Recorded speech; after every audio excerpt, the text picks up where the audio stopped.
I was walking along, minding my business, when love came and hit me in the eye. Flash, bam, alakazam. Out of an orange-colored sky. Hey guys, this is Jimmy. Before we actually get started, I just want to clarify something. I'm not referring to Renaissance or late medieval pike formations. I'm referring to the pikes of antiquity, the Macedonians and the Greeks, that stuff. Okay, just wanted to say that before we got started.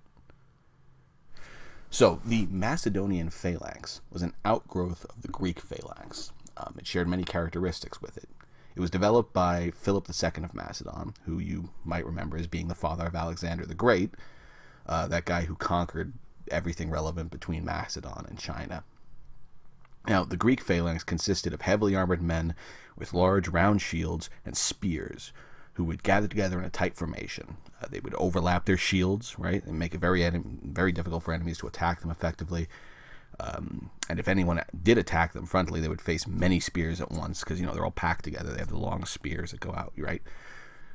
This formation was generally proof against frontal attack by any opponent other than another phalanx.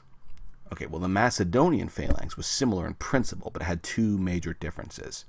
First, the weapon used was about twice as long.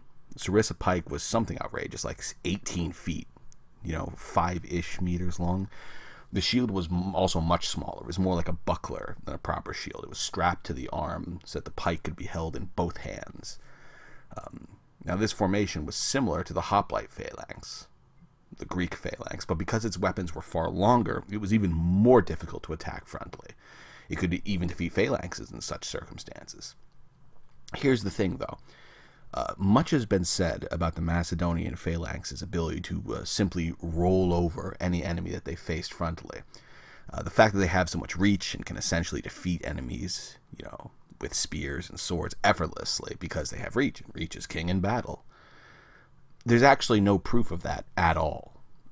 In fact, the records we have of the Macedonian phalanx's use in combat suggest that the pike formation wasn't actually good at defeating enemies by itself.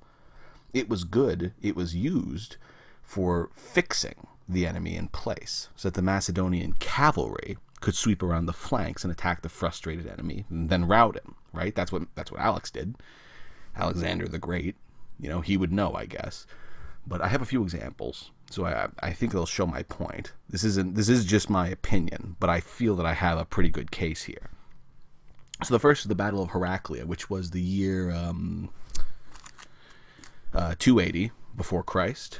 Now, this is a good example because it involves a highly skilled Epirote army under a general named Pyrrhus, whose name you might recognize. It's the root of the word Pyrrhic, which means it was totally not worth it, dude. A Pyrrhic victory is a victory that was so shitty that it might as well not have been a victory at all.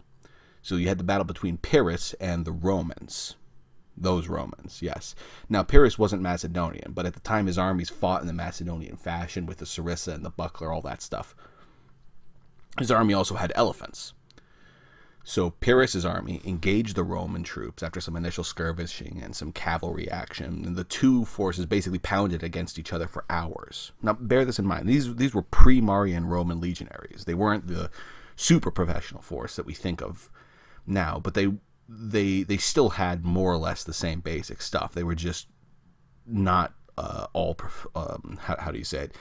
They weren't standardized. There were multiple kinds of Roman infantry. You had the hostati, the principes, and the triarii, who each had slightly different equipment, but these weren't so pre-Marian that they were still fighting like phalangites. These guys were not fighting in a phalanx. This was the Roman legion. They had the swords, the shields, the javelin, the Roman stuff.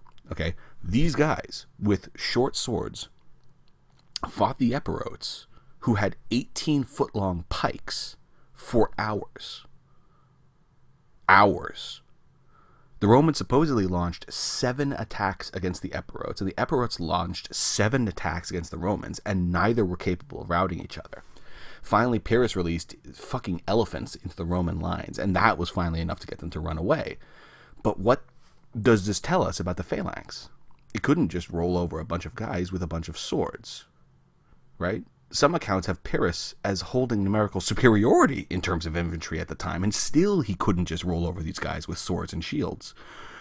The phalanx's strength was that it was very difficult to break from the front, which gave the cavalry of the Macedonians, which were known to be fearsome, the companion cavalry, as much time as they needed to outflank the enemy and rout them. Elephants worked too, apparently. But another important factoid about this battle is that Pyrrhus himself was nearly killed during it.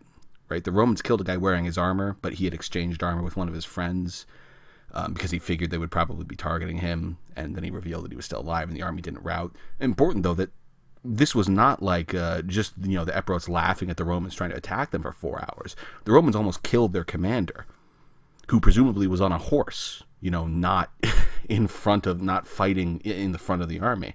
This was a serious battle, and it was a frontal conflict between pikes and sword-armed infantry. So he did win the battle, though. This was a costly victory. It was one of the battles where the word Pyrrhic victory came from. But it was still a victory, because he had the combined arms force to take advantage of his pinned enemy and hit them in the flanks with elephants. But it isn't always that way.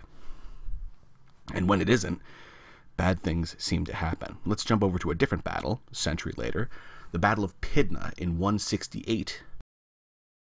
The Battle of Pydna was a battle between the Macedonians themselves, not the Epirotes, and the Roman legions.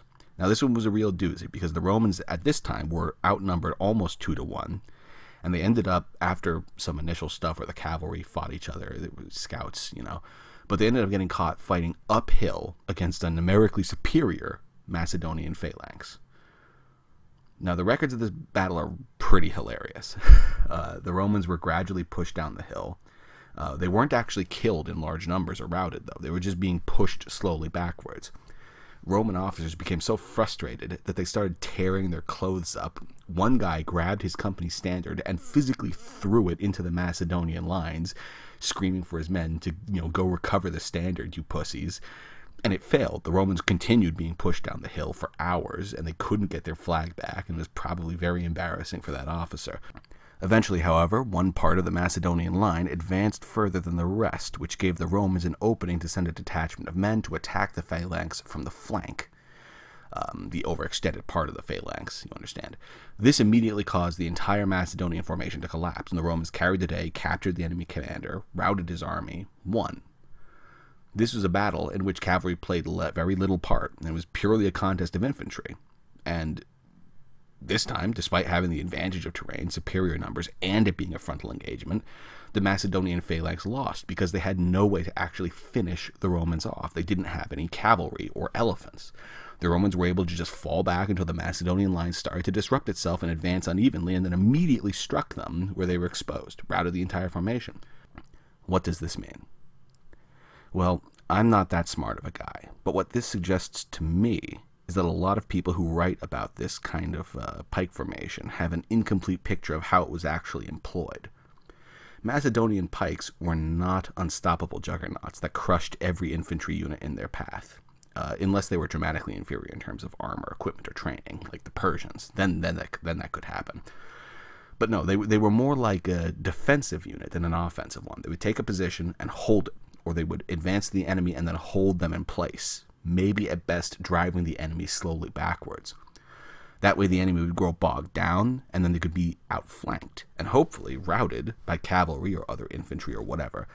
In a head-on conflict with enemies of about equal quality, even enemies armed with far shorter weapons, the phalanx did not seem to have much of an advantage at all. It might have even been at a disadvantage, because any mistakes such a formation would make would be very easy for the enemy to exploit, but the phalanx has no real way of exploiting any mistake that the enemies make without breaking formation. And, breaking formation is a mistake.